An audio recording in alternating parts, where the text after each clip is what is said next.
आलसी पंडित की कहानी। बरसों पहले की बात है। सुंदरपुरा नामक एक गांव में एक पंडित रहते थे।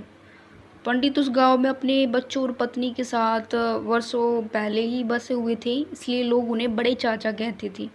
पंडित जी रोज सुबह जल्दी उठते, स्नान करते, भगवान का पूजन करते, नाश्ता करते और फिर सो जाते।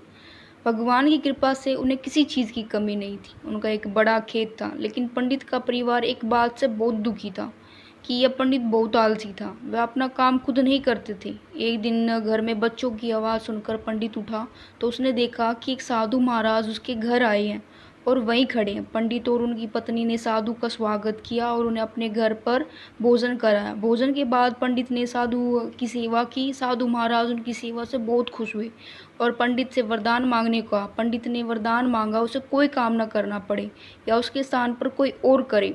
पंडित यह वरदान मांगकर बहुत खुश हुआ और साधु महाराज ने उस पंडित को आशीर्वाद दिया। महाराज ने एक जिन दिया और उससे कहा, इस जिन को व्यस्त रखो, अगर तुम उसे काम नहीं दोगे तो वह तुम्हें खा जाएगा। साधु महाराज चले गए और तुरंत पंडित के घर में एक जिन प्रकट हुआ। पहले तो पंडित ये देखकर बहुत डर गया। समय के साथ साथ पंडित ने भी जिन को काम देना शुरू कर दिया तो उसका डर भी गायब हो गया। सबसे पहले उसे अपने खेत की जुताई का काम दिया। जिन आदेश सुनकर वहां से गायब हो गया और कुछ ही देर में खेत जोतकर वापस आ गया। जिन ने कहा, दूसरा काम दे दो। ब्राह्मण ने सोचा कि इतने बड़े खेत में इतनी जल्दी कैसे जोता जा सकता है। उस समय जिन कहता है कि मुझे जल्दी काम दे दो वरना मैं तुम्हें खा जाऊंगा। पंडित बहुत डर जाता है और कहता है कि खेतों की सिंचाई कर दो। यह सुनकर जिन वहां से गायब हो जाता है और फिर से खेत में चला जाता है। लेकिन जल्द ही जिन काम करके घर वापस आ जाता है और कहता है, महाराज अगला काम दे दो। पंडित एक एक करके सारे काम बताता है। जिन सारे काम पल भर में पूरा कर देता है। पंडित की पत्नी घर में यह सब देख रही थी और उसे अपने पति के आलस्य की चिंता सताने लगी। जिन शाम से पहले सारा काम कर देता था और काम के बाद जिन पंडित के पास आता था और कहता था कि अब अगला काम दिखाओ वरना मैं तुम्हें खा जाऊंगा।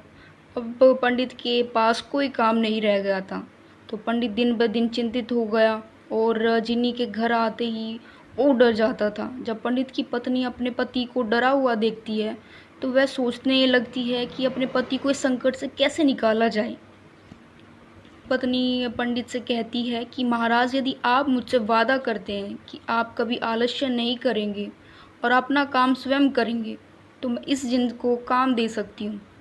पंडित सोचता है कि मेरी पत्नी क्या काम देगी, लेकिन अपनी जान बचाने के लिए वह पत्नी से वादा करता है कि मैं कभी आलस्य नहीं करूँगा। तो पत्नी जिनसे कहती है, हमारे पास एक बिल्ली है, तुम जाओ और उसकी पूँछ बिल्कुल सीधी कर दो। याद रहे कि इसकी पूँछ ठीक होनी चाहिए। जिन कहता है कि मैं ये काम करूँगा और चला जाता है।